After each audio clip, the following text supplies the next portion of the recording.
झारखंड विधानसभा चुनाव में 55 से 60 सीटों में दावेदारी करने वाले जेबी केसेस ने कल जो है केंद्रीय कोर कमेटी के साथ साथ बहुत सारे कमेटियों का विस्तारीकरण किया है। उसके बाद जो है सोशल मीडिया में वो लिस्ट जारी होने के बाद जो है सोशल मीडिया बहुत चर्चा और परिचर्चा और ट्रोलिंग का वीडियो चल रहा है, ट्रोलिंग का पोस्ट चल रहा है। और ऐसा इसलिए कर रहे हैं क्योंकि उस जो समिति का गठन किया गया, उस कोर कमेटी का जो विस्तारीकरण किया गया, उस कोर कमेटी में जो है 4-5 नाम जो है छूट गए।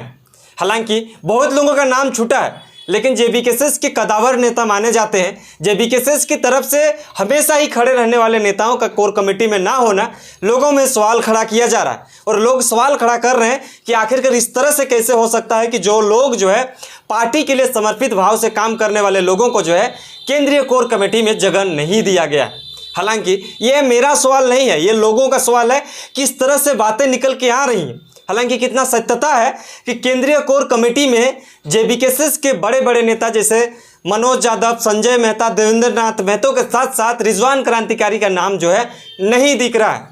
हालांकि बाकी और भी लोगों का नहीं है, लेकिन गिना चुना जो चर्चित चेहरा माने जाता है इन लोगों का नाम वहाँ पे नहीं दिख रहा है। जगह पे ये लोग दिखते हैं, जब हर सभा में दिखते हैं, जयराम महतो के साथ रिजवान क्रांतिकारी हमेशा दिखता है, लेकिन इन लोगों का नाम क्यों नहीं दिया गया? अब पोस्ट को भी जयराम महतो ने जो पोस्ट किया है उसके पोस्ट के नीचे भी अगर कॉमेंट्स पढ़िएगा तो ही सब दिख रहा है। हालांकि इसमें क्या सोच समझ कर नहीं दिया गया है, हो सके कि जेबी केसेस की तरफ से कोई और नया रणनीति सेट किया जा रहा है, इस वजह से जो है जेबी केसेस की नेताओं को जो है कोर कमेटी में जगह नहीं दिया गया है। ऐसा भी हो सकता है कि कोर कमेटी के लोगों में जगह नहीं देना, कोर कमेटी में जगह नहीं देने का मतलब भी कुछ और भी हो सकता है। आप भी बताइए क्या हो सकता है, हम पूरे वीडियो में आपको पूरी जानकारी जो है बताने का कोशिश। नमस्कार, जोहार। जिस तरह से कल से जो है एक ट्रोल का दौर चल रहा है जेबी केसेस में, जब से जो है केंद्रीय कोर कमेटी का विस्तारीकरण हुआ है, होने के बाद जो है लगातार जो सोशल मीडिया में ये देखने को मिल रहा है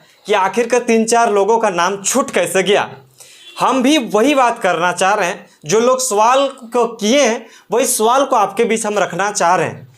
कल के डेट में जेबी केसेस ने जो है केंद्रीय कोर कमेटी, यानी कि केंद्रीय कोर कमेटी की बात करें तो केंद्रीय जो समिति है उसका विस्तारीकरण किया है, प्रमंडलीय कार्यकारिणी समिति कोल्हान का विस्तारीकरण किया है, केंद्रीय अनुशासन समिति, केंद्रीय निगरानी समिति, केंद्रीय समन्वय समिति, केंद्रीय अनुशासन समिति के साथ साथ तमाम जो है वो सेंट्रल के तमाम जो चीज़ें थी उसको विस्तारीकरण किया है।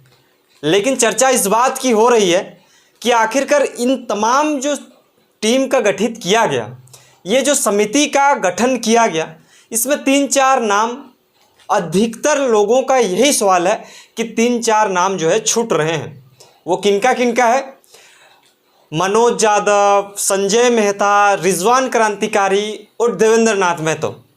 हालांकि कोर कमेटी का मतलब ही होता है कि तमाम पार्टियों में जो कुछ भी होती है निगरानी, किसी भी चीज़ों को लेकर रोकथाम करना, किसी भी चीज़ों को क्या सही गाइडलाइंस करना, ये सारी चीज़ें जो है कोर कमेटी में डिसीजन लिया जाता है।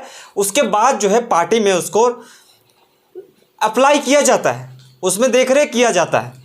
हालांकि उसके नीचे बहुत सारे निगरानी कमेटी है, देखरेख कमेटी है, उसको अनुशासन कमेटी है, लेकिन सबसे महत्वता ये बताई जाती है कि किसी भी पार्टी का जो है केंद्रीय कोर कमेटी बहुत ज़्यादा महत्वपूर्ण होती है। हालांकि केंद्रीय कोर कमेटी में लोगों का नाम ना होना, मतलब इन चारों लोगों का नाम ना होना, इससे सवाल पूरे झारखंड के लोग कर रहे हैं। हालांकि इन लोग जो जयराम महतो के बाद अगर किसी का नाम आता है तो जेबी केसेस में ये कदावर नेता माने जाते हैं, देवेंद्र नाथ महतो, मनोज यादव, संजय मेहता और रिजवान क्रांतिकारी, क्योंकि ये हमेशा ही सोशल मीडिया चाहे तो एक फील्ड में भी वही अंदाज में दिखते हैं जिस अंदाज में वो स्टेज में भी दिखते हैं। लेकिन उनका नाम ना होना, ये तो सवाल लोगों का बन ही रहा है। साथ में लोग ये भी कह रहे हैं कि आखिरकार क्यों ऐसा किया टाइगर जयराम महतो ने। जब केंद्रीय कोर कमेटी का विस्तारीकरण होता है तो इसमें जो है जेबी केसेस के कदावर नेता को साइड किया जाता है। हालांकि हमें ये नहीं पता कि इन कोर कमेटी में नाम ना होना इसका मतलब ये नहीं है कि साइड हो जाना। इसका मतलब ये भी हो सकता है कि केंद्रीय कोर कमेटी का और भी लिस्ट जारी हो सकता है। लेकिन ऐसा भी नहीं कहा जा सकता है कि केंद्रीय कोर कमेटी का और भी लिस्ट जारी हो सकता है। ऐसा हम इसलिए कह रहे हैं क्योंकि केंद्रीय कोर कमेटी इतना बड़ा नहीं बनाया जाता है। 25 मेंबर का टीम है। केंद्रीय कोर कमेटी में 25 लोग जुड़े हैं, जिसमें से मुख्य रूप से जो हमेशा जयराम महतो के आमने सामने दिखते हैं, चाहे तो उसको भली भांति पार्टी के लिए काम करने वाले लोग जो हैं वहाँ पे नज़र आ रहे हैं। लेकिन जब केंद्रीय कोर कमेटी का विस्तारीकरण कर रहे हैं तो इस चीज़ों का भी ध्यान रखना चाहिए कि ऑल ओवर झारखंड से भी लोग होनी चाहिए थी। हालांकि अगर बड़े बड़े नेताओं को, बड़े बड़े लोगों को, जैसे कि पार्टी के लिए समर्पित भाव से काम करने वाले लोगों को अगर कोर कमेटी में नहीं रखते हैं तो लोग सवाल करेंगे। और इस सवाल को हम अब तक रखने का कोशिश कर रहे हैं कि आखिरकार ऐसा क्यों किया गया है। क्या इसका वजह कुछ और होगी? क्या इसका वजह ये हो सकता है कि इन तीनों चारों में जो है एक मनमुटाव का जो दिन दौर जो है चल रहा है, क्या एक दूसरे में जो है कुछ आगे पीछे हुआ है, इस वजह से जो है कोर कमेटी में इनको जगह नहीं दिया गया? क्या कोर कमेटी में जगह नहीं मिलने का वजह कुछ और भी होगी कि उसे कहीं और जगह शिफ्ट किया जाएगा?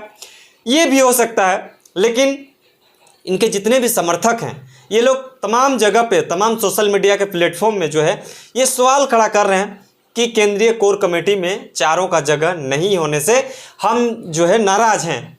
लेकिन नाराज़गी तो वो लोग भी जाहिर करेंगे जो लोगों को नाम तक नहीं दिया गया है, जिसका चर्चा भी नहीं हो रहा है। इसमें से बहुत सारे लोगों ने भी एक्सपेक्टेशन रखा था कि हमें भी जो है केंद्रीय कोर कमेटी में रखना है, केंद्रीय कोर कमेटी में मेरा भी नाम होगा। लेकिन ऐसा कुछ हुआ नहीं। उन्हें भी जो है बस आश्वासन ही मिला, बस उन्हें एक तरह से अपने मन में खिचड़ी पकने लगी थी। लेकिन वैसे लोग भी हैं, उन लोग भी तो सवाल खड़ा कर रहे हैं। आपको हम एक चीज़ और बता देते हैं कि केंद्रीय कोर कमेटी का मतलब ही होता है कि किसी भी पार्टी को एक सुचारू ढंग से चलाने के लिए इन्हीं लोग का महत्वपूर्ण होता है। चाहे तो किसी का चयन करने के लिए स्कैनिंग कमेटी होती है, और पार्टी को चलाने के लिए, चाहे पार्टी के किसी भी दशा और दिशा को हैंडल करने के लिए अगर बात की जाए तो केंद्रीय कोर कमेटी का डिसीजन को मान्य माना जाता है। उसके बाद बहुत सारे समन्वय समिति है, निगरानी समिति है, तो तमाम इन लोगों का भी काम होता है। लेकिन कोर कमेटी सबसे ऊपर होता है, और कोर कमेटी में लोगों का होना ये अपने आप में एक बड़ी बात होती है। हालांकि जेबीकेएस एक नया पार्टी है और नया चेहरा उभर के आ रहे हैं इस पार्टी में, लेकिन इस तरह के छोटी छोटी त्रुटियां जो हैं लोगों ने नेगेटिव व्यू को रिप्रेजेंट कर रही हैं। हालांकि ये कितना सत्य है कि इन लोग क्या जानबूझ के जो है इन लोग नहीं दिया है, ये तो जानने लायक बात होगा, जानने का विषय है। लेकिन नहीं होने से जो है इन लोगों में ट्रोल किया जा रहा है कि आखिरकार क्यों नहीं किया गया। इन लोग तो हमेशा ही मुखरता से लोगों के बीच आते हैं, किसी भी काम को लेकर काम करते हैं। लेकिन वो, और ये भी सवाल खड़ा किया जा रहा है कि ये धनबाद, बोकारो, गिरिडीह के ज़्यादातर लोग यहाँ पे दिख रहे हैं। हालांकि हम इसका पुष्टि नहीं करते हैं, लेकिन लोगों ने जो सोशल मीडिया के दौर चल रहा है उसमें ये देखा जा रहा है। हालांकि ये कितना सत्यता है ये आप हमें बताइएगा। और दूसरी बात, केंद्रीय कोर कमेटी का विस्तारीकरण किया जाता है तो इसका विस्तार कैसे किया गया? जब जेबीकेएस को हमेशा जयराम महतो बड़े बड़े सभाओं में कहते हुए नजर आते हैं कि ये लोगों का पार्टी है, लोग हमें जो कहेंगे वही करेंगे। लेकिन जब केंद्रीय कोर कमेटी का विस्तारीकरण किया जाता है उस टाइम जो है लोगों का कोई देखरेख नहीं किया जाता है कि लोग क्या सोच रहे हैं, लोग किसे चाह रहे हैं, लोग कैसे आदमी को जेबीकेएस में देखना चाह रहे हैं, इसका बारे में कहीं पर कोई डिस्कशन नहीं हुआ है। अगर हुआ भी है लेकिन सवाल जो हो रहा है, इस सवाल का जवाब कौन देगा? आप ही बताइएगा कि केंद्रीय कोर कमेटी में जयराम महतो के अलावा जो है देवेंद्र नाथ महतो, मनोज यादव, संजय मेहता और रिजवान क्रांतिकारी क्या ना होना, ये क्या सही में सही हो रहा है, ये गलत हो रहा है? ये तो हमें आप बताइएगा। बने रहें, देखते रहिए जोहार, नमस्कार।